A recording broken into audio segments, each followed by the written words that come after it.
What is up? My name is Garrett on Twitter, YOOGRRTT. Thank you so much for tuning into the Now Notation YouTube channel. Welcome back to another album review. Today we are talking about Lil Nas X. He's the guy, fresh from the test tubes out of the lab, just poured up and cooked and created to just sound like exactly what you want to hear. And no, I'm just being harsh, but famous for the song Old Town Road. Probably still number one in the country. I lost track, but the streams on that song is still outrageous. The amount of plays that song gets, period, is just ridiculous. And the growth of Lil Nas X has also been very curious, whether it's the use of his previous Twitter page that everyone talks about, or it's just as like a Nicki Minaj fan account, or to just the rise of Old Town Road kind of taking over TikTok and then making its way onto just everywhere and anywhere. And then you go forth with all his tweets. His Twitter account himself is one of the weirdest ones to follow. A lot of the shit he says is just like, what the fuck, dude? Like, where are you coming from with this? It's funny sometimes, but other times it's a really just super self-referential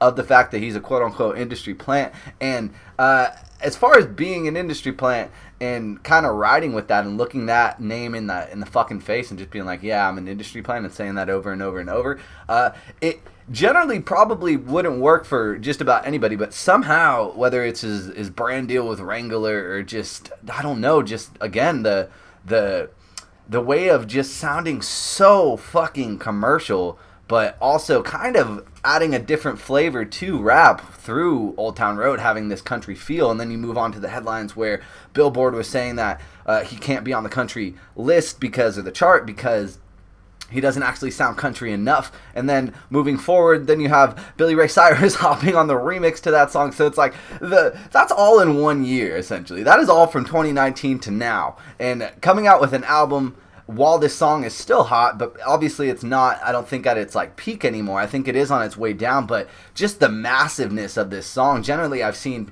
record labels kind of take the approach of let the hit fade and then drop the album and then recognize the hit. Like, the hit will come back a little bit because more people are going to find it, and then they'll also be listening to it as they listen to the album. With this is such a monstrosity that it's like, I don't think it matters, because you might as well put out more music, because the guy literally only has one song to the mainstream knowledge. But when you go back and look, you have songs like Thanos. I believe there's one like Donald Trump that I've heard before, and I think he even has like a couple albums according to Genius. I've never actually gone back and listened to those, so I'm not the best to comment on his previous music. But out of the two that I just mentioned that I have heard, he's always had a lot of personality kind of in his music, but it was never to this meme-erific level of just like ridiculousness. So going into this album, I don't know, like, you can't really, I don't know what he would have to do on this shit to actually like not make any of the shit that I just mentioned more interesting than probably what the album would be. And that's kind of how I felt going into it. Was I don't know where on the scale of like how much I actually give a fuck am I actually looking into this, or is it just the fact that it's Lil Nas X coming out with an album and him being who he is just the intriguing part. Like, I had to wrestle with that. But going forward, 8 tracks long, not the longest runtime. I'm jumping into it, going for it, and it kind of hit me over the fucking head, if we're being real.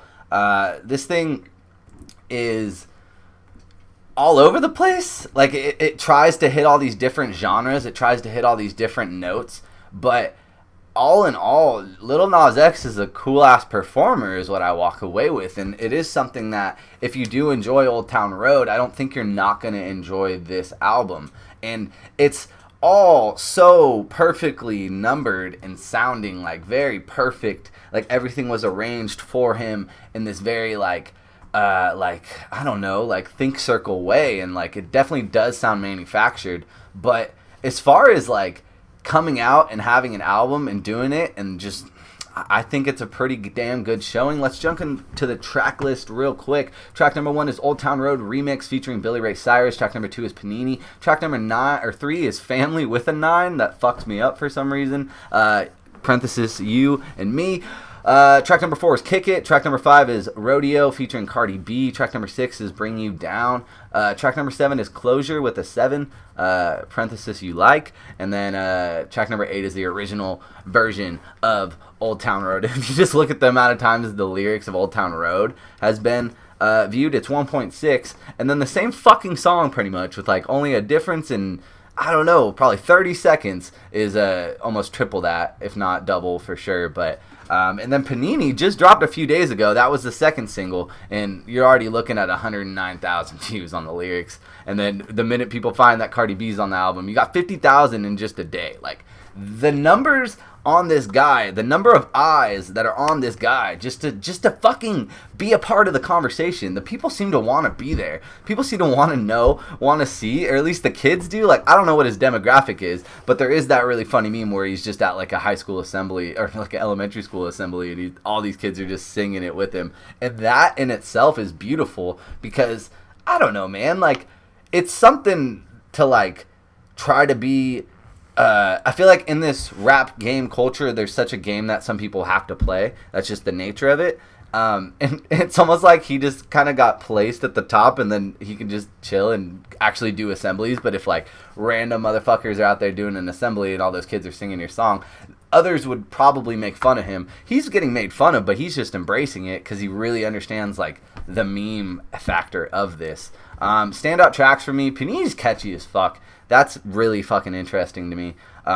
Rodeo's a good one. That's the one where you definitely hear the most Old Town Road on the album is with Rodeo, and that has Cardi B on it, so that's kind of hits you in the face. But honestly, you get full-on guitar solos on this thing. You get a lot of different sounds. There's a couple songs where I was making a joke that Lil Nas just made a yacht rock album to say fuck it, but there's not a lot of traditional-ass rap other than, I guess, Kick It, which is probably my favorite track on this actual album, where it's just basically an ad for him selling you weed, and he's just saying I have the best and come get it. And like, but the bass and the way that like atmosphere of the album, or the album does have good atmosphere, but this song in particular, it just definitely fills the room with like, I don't know, just this cool wave of just like symphonic ass fucking sounds, because it's like he's definitely hitting you with the beat to let the song ride out, but also what he's saying is just so interesting. And that's also one of the only times on the album where he talks about